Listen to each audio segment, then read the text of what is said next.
Village running race. एक गांव में अप्पू और पप्पू नाम के जुड़वे रहते थे। दोनों की नीयत खोटी थी, क्योंकि दोनों एक जैसे ही दिखते थे तो वो लोगों को कई तरह से धोखा देते रहते थे। वे दोनों कभी भी एक जगह साथ साथ नहीं रहते थे। एक बार वे दोनों एक गांव में अलग अलग जगह से प्रवेश हुए। वहां एक व्यक्ति ऑटो में घोषणा करते हुए जा रहा था, सुनो सुनो सुनो गांव वालों, ध्यान से सुनो। हर साल की तरह इस साल भी अपने गांव में दौड़ प्रतियोगिता का आयोजन किया जा रहा है। जीतने वाले को 1 लाख रुपए का इनाम मिलेगा। जिसकी इच्छा हो वो आकर इसमें भाग ले सकता है। सुनो सुनो सुनो कहकर ऐलान कर रहा था। तब अप्पू ने पप्पू को फोन किया और क्यों, सुना कि क्या ऐलान हो रहा है? अपने लिए यही सही मौका है पैसे कमाने का, पर रनिंग रेस और अपने धंधे का क्या संबंध है? तुम जरा खुलकर समझाओ कि तुम क्या सोच रहे हो। तब अप्पू ने अपना सारा प्लान पप्पू को समझाया। अरे वाकई तुम दिमाग वाले हो। इस प्लान में हमें वो 1 लाख रुपए मिलना निश्चित है। उस गांव में हर साल प्रतियोगिता में जीवन नाम का एक व्यक्ति ही जीतता रहता था।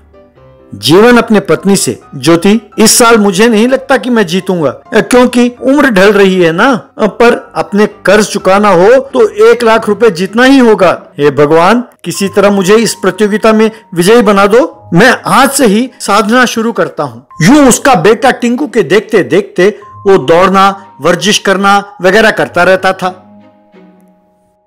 प्रतियोगिता वाले दिन सब एक लाइन में खड़े थे। जज ने आकर हर एक से उसका विवरण पूछकर एक नोटबुक में लिखने लगा।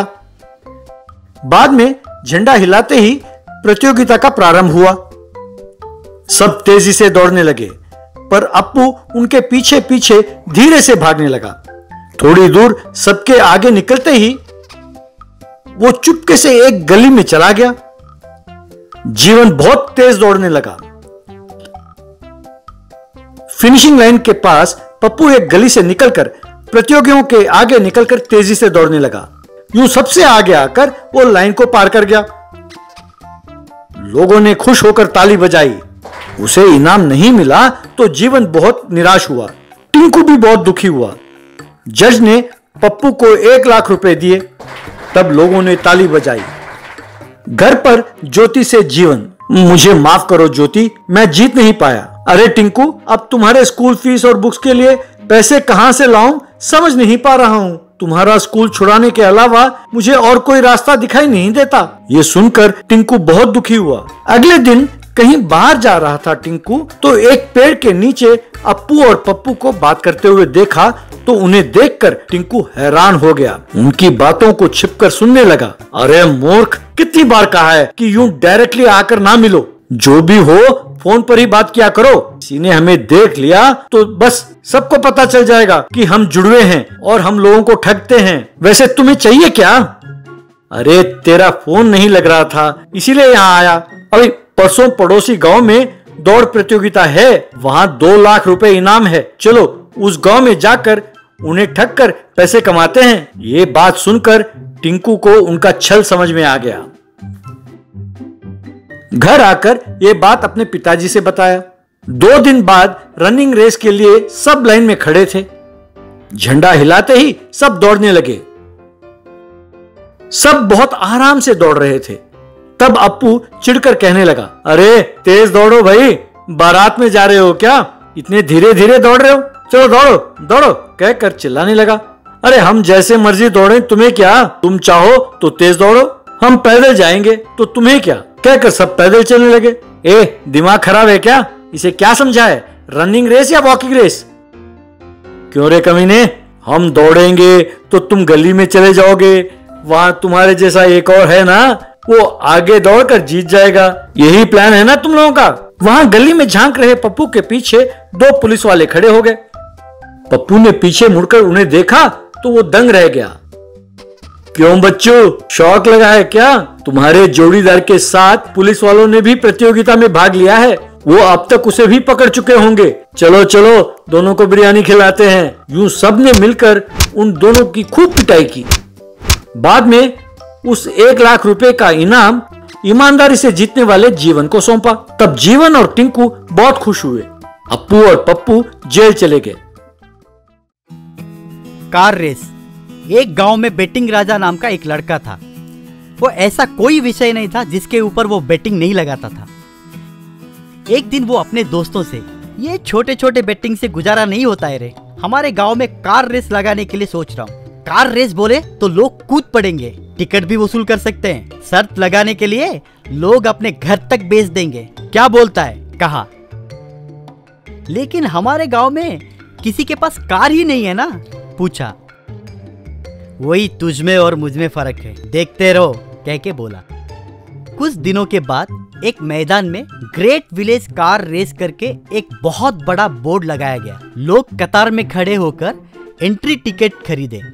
उस रेस में भाग लेने के लिए अंदर लाइन में खड़े एक कचरे का ऑटो, एक वाटर टैंकर, मच्छर मारने की गाड़ी और जेसीबी था। लोग हैरान हो गए। राजा माइक पकड़कर, प्रिय मित्रों, चौंक गए ना? कार से रेस करवाना दुनिया भर चलता है, लेकिन हमारे गांव में जो हर रोज देखते हैं उन गाड़ियों के साथ रेस करवाना ही मेरी विशेषता है। आओ शर्त लगाओ, कचरे का ऑटो जीतेगा, वाटर टैंकर जीतेगा या धीरे से जाने वाला जेसीबी जीतेगा। ऐसे आपको तरह तरह के ऑप्शन हैं। आओ शर्त लगाओ, 100 लगाओगे तो 1000 आ सकता है और 1000 लगाओगे तो लाख, कह के चिल्लाया। लोग कचरे का ऑटो, मच्छर मारने का ऑटो आमतौर पे तेजी से जाएगा सोच के उसके ऊपर ही ज्यादा शर्त लगाए। कुछ लोग वाटर टैंकर के ऊपर भी लगाए, पर जेसीबी के ऊपर कोई शर्त नहीं लगाए। वैसे रेस शुरू हुआ।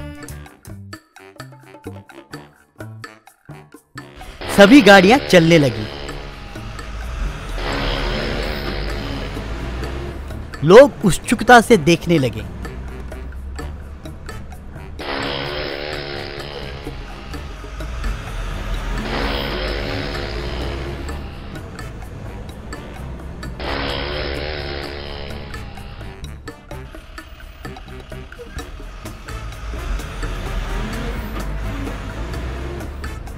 ऐसे कुछ दूर जाने के बाद कचरे का ऑटो और मच्छर का ऑटो जेसीबी को पार करके आगे निकल गए। उतने में JCB driver Mukund gear rod को एक बार लेफ्ट के और एक बार राइट के ओर घुमाया। जेसीबी के उस तरफ, जेसीबी के इस तरफ आने वाले कचरे का ऑटो, मच्छर का ऑटो दोनों को वो अपने हैंडल से उन्हें बाजू में कर दिया। वैसे जेसीबी धीरे धीरे आगे बढ़ रहा था। उतने में वाटर टैंकर उसे पार करने जा रहा था, तो जेसीबी उस वाटर टैंकर को भी बाजू में कर दिया। लोग हैरान होकर देख रहे थे।